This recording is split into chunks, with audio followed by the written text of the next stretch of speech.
The Lord be with you. A reading from the Holy Gospel according to Matthew.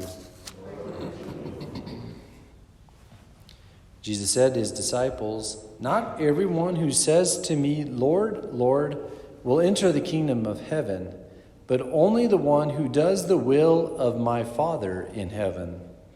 Everyone who listens to these words of mine and acts on them will be like a wise man who built his house on rock.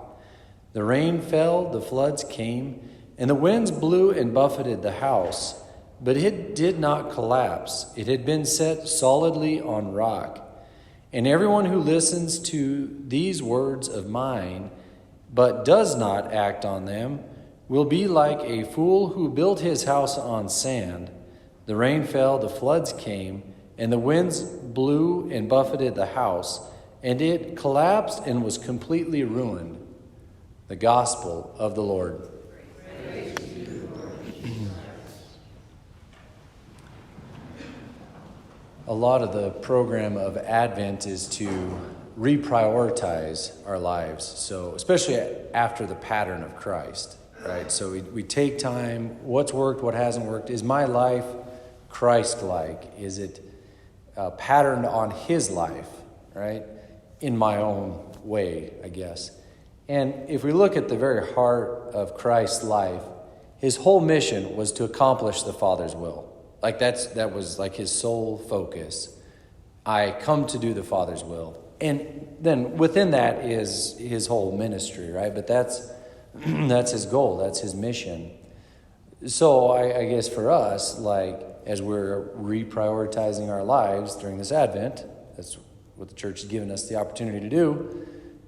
Is my whole focus fulfilling the Father's will? If it is, my house will be set on solid rock. Okay, if not, well, it could, to various degrees, be buffeted by the winds.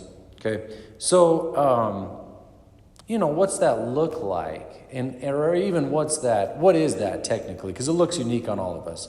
But that foundation is all the same, God's will.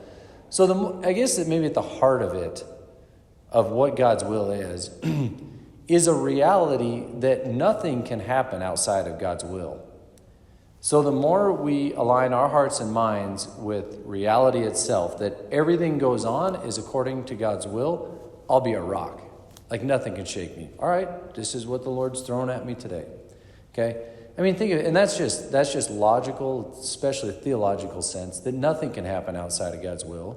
And we speak of his perfect will and his permissive will. He allows evil to happen to bring about a greater good. But the more we already align ourselves with his perfect will, two things: the more we'll be at peace, and then the more we'll actually get the job done that he has placed in front of us, right? So, that's what Isaiah says in the first reading. Trust in the Lord forever, for the Lord is an eternal rock. So the more we align ourselves and trust in the Father's will, our lives will be set on rock, right? Versus the psalmist who says,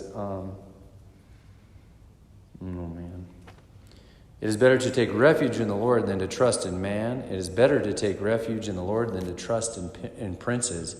We don't trust in the will of other people. We trust in the will of the Father who has things under control. So anyway, my take on it today is, first, our program is to align our lives with Christ, whose whole mission was to fulfill the Father's will. Okay? And the fruit of that, I guess, is then peace, security, confidence, because we're placing our trust in the rock, who is the Father, and his will, and nothing can happen outside of God's will.